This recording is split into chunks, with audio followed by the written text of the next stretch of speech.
particularly at the beginning of the consultation, the single thing that helps the consultation get off to a good start, I think, is for you to pay really good attention to the patient. The key mindset at the beginning is curiosity. If you can try to be curious at the beginning of the consultation, particularly as to what's going on here, why has this person in front of me gone to all the trouble, and it's often quite a lot of trouble, to make an appointment to consult with me? What's gone on? What's led to this? What sort of person is this? What might be going through their mind? What's driven them to set up this conversation? For the first few moments or a minute or two of the consultation, for you to be really curious as to try to unpick that story and trust the process that once, as you begin to listen to the person's story, if we keep our mind fairly free and open at the beginning of the consultation, the right things, the right questions to ask will emerge. We don't have to approach it with too much of a sense of structure. The structure kind of almost forms itself once you begin to drill down into what the person's problem is, whether it's a physical problem or an emotional one or a complex one or a question of relationships. Once the story begins to get told and we start to listen to it,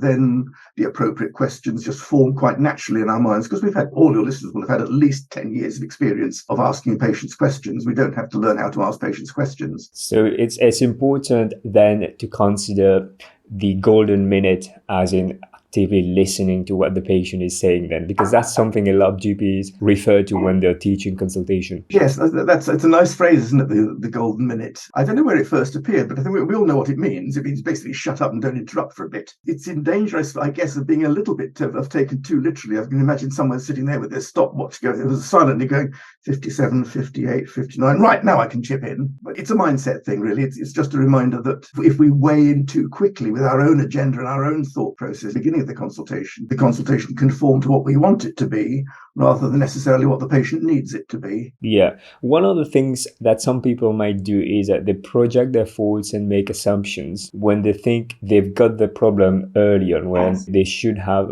listened to the patient and get the story out. It needs a bit of self-awareness to do that. How does one develop self-awareness? It's partly a question, I think, of appreciating that it really is important. If I were to give you just the naive advice, Erwin, don't speak too much at the beginning of the consultation. You might well say, yes, okay, Roger, I'll try that, I'll do that. But of course, in real life, when it's actually happening to you, all the advice goes out of the window. So in a way, we have to find a way of making it second nature so that it becomes our default position to listen to start with. The first thing that trying to rush the beginning of the consultation actually doesn't save time. It really doesn't. It's quite understandable, obviously, with the tremendous time pressure that people are under these days. Quick, I need to get to the bottom of this and latch onto the first cue or clue as to what's going on here and then pursue that. The danger of that is if you go off on the wrong track with a patient, they will just try to bring you back to the right track. And then you have this little tussle where you ask a question and the patient answers a different question or says anyway, as I was saying. The first step, I guess, is really to try to convince yourself that the way to speed up is actually not to rush the beginning. The way to speed up your consultations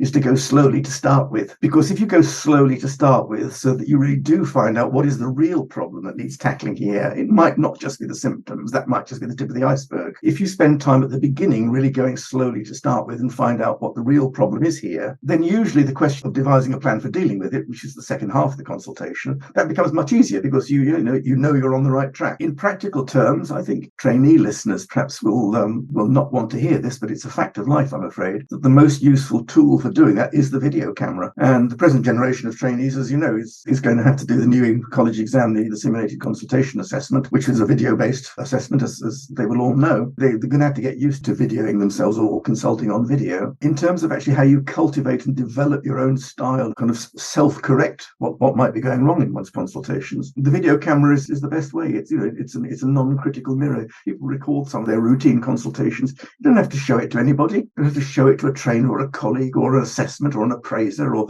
apply a rating scale. Just sit and watch yourself. The best way of modifying one's behavior, if you do watch yourself on a video, is just try to imagine yourself sitting in the patient's chair as you're talking to them and think, what's it like to be talked to by this doctor, who happens to be me in the video? How does this doctor come across? Do they seem to be listening? Do they seem to be caring? Do they seem to know what they're talking about? Are they understanding me? Can I understand them? All those sorts of questions. Are you struggling with your consultation skills? Maybe you need help and you want to get constructive feedback. If you'd like to get help, then click the link down the description below to see whether I can help you. If I can help you, then we can enroll you on the one-to-one coaching program? It's helpful if, as we are consulting with a patient, if we can simultaneously imagine ourselves to be a fly on the wall watching and listening to what's going on, which is a slightly sophisticated, almost schizophrenic state of mind, that habit of being able to watch yourself while you're at the same time performing. I think that's something that grows with experience, and using the video is a kind of halfway stage for that, because it is just you and not a third person. The rising generation of GPs who are nervous and don't like using video, I'm afraid the message is, I'm sorry, just get over yourselves, just get on with it. You're going to have to do it for an exam. You don't have to show it to anybody. Erase the recordings. Nobody need ever know if you make a fool of yourself. Take self-improvement seriously. I think the video is a kind of proxy for self-observation. One thing that's really difficult for some young doctors is how to manage uncertainty. On one hand, they are taught to be honest and transparent. On the other hand, they are supposed to know as well. How would you say they can navigate that? Quite often, if you're early in your career, the way it is you don't know everything. You don't know as much as somebody more senior. You just haven't seen the number of cases. You haven't been around long enough. I remember having this kind of conversation with exam preparation some years ago, and I was encouraging them to be honest and to think out loud and not to be afraid of saying to the patient if you're not certain about things. And someone in the group put her hand up and said, "Well, that's all very well for you," she said to me. "It's all very well for you, because you've had years of experience, but we at our early stage, in our careers, there are lots of things we don't know, and it sounds a bit pathetic. Surely you have to be very confident before you can do that." And somebody else in the group, before I could respond to that, somebody else, another trainee in the group, said, "Well, if you don't feel confident, pretend that you are." And I think that's really good advice, because there is a sense in which general practice is to some extent a performance art, in the sense that the way we say things to patients has an impact as much as what we say. So if you were to say to a patient, "Well, I don't know, I've never seen this before, and I'll have to ask someone, I wonder if there's anything in the book, I better just go and see if the receptionist can help me," and that all sounds a bit pathetic. Okay, well, if I was the patient, I'd run a mile. On the other hand, you could say to that patient, "I've not come across this exact situation before, and I want to be sure I give you the very best advice, so I just like to go and get a second opinion about this." It's exactly the same message, i.e. I need to ask somebody, but delivered with an entirely different, and it's not conning anybody. It's not a trick, because you are doing the right thing for your patient in getting a second opinion. The corollary to that is it takes a certain amount of bravery to go out on a limb and expose a few vulnerabilities. The almost immediate feedback you will get is almost invariably going to be positive. Patients really do appreciate it if they know that they're being treated honestly by somebody who is another person like they are. Let's say that you look 25, let's be flattering. And if I'm talking to a doctor, I don't expect somebody who's 25 to pretend that they know everything. I know you don't. If you can say to me, "I've not met this situation before, but I know I perfectly well know how to handle this," that's fine. And you don't lose status, you don't lose potency. So I think that advice, if you don't feel confident, just for the moment, pretend that you are. That becomes self-fulfilling. What have you noticed in terms of the difference between the above average candidates for the exam and those who are average and below average, Roger? Quite understandably, if you're a young doctor training in general practice at the moment in the UK, and you've got to pass the MCGP exam, and that's now a legal requirement. You can't progress your career unless you do. A driving and a motivating factor in the way people learn and the way people study and prepare. Of course it does, that's inevitable. Some people wrongly think that there is an approved way of acting like a British GP. The way to progress is to act that role. Let's take the hackneyed example. Everybody knows, in theory, in this country, that you're supposed to ask patients their ideas, concerns, and expectations. The thought behind that perfectly sound. I mean, of course, it helps you to know to some extent what's going through your patient's mind and what their hopes and fears and so forth are. Of course, that helps you as a clinician to tailor your management plan to what they need. If you don't understand that the reason for asking ideas, concerns, and expectations is in order for you then to understand the patient's situation so that you can help with it. If you don't know that that's the reason, you say, "Well, the reason I have to ask ideas, concerns, and expectations is because the book says I must."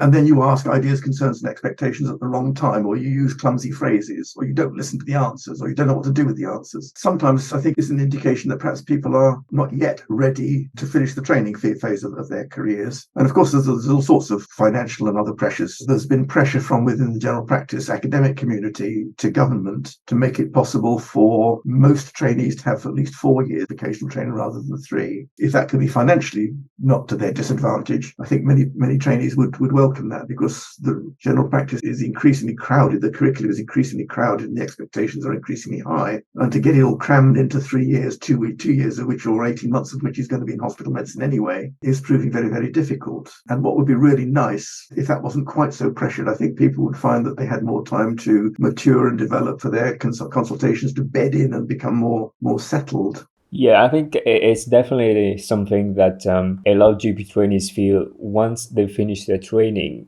they still feel like they haven't got enough and they are not that confident. In terms of your experience, having taught GP trainees who are going through the exam, what have you thought about when you think about the differential attainment when the UK graduate seems to score well and the pass rate is higher than the one who are not UK graduates? That's a very fair question, and lots of research has been done on it. When you look at evidence rather than prejudice or assumption on that, it's a topic where it's very easy, to cry prejudice or just to make unevidenced denials. That's very easy, and that gets no one anywhere. Such evidence as there is, and I can only speak I'm aware of, which comes from within the college exam, which is looking at different methods of assessing a trainee's competence. In the AKT, the Applied Knowledge Test, which is sat anonymously, there's no indication of background. You can't make any inferences from patients' names because they're anonymized. There is still a degree, but not quite such a marked degree,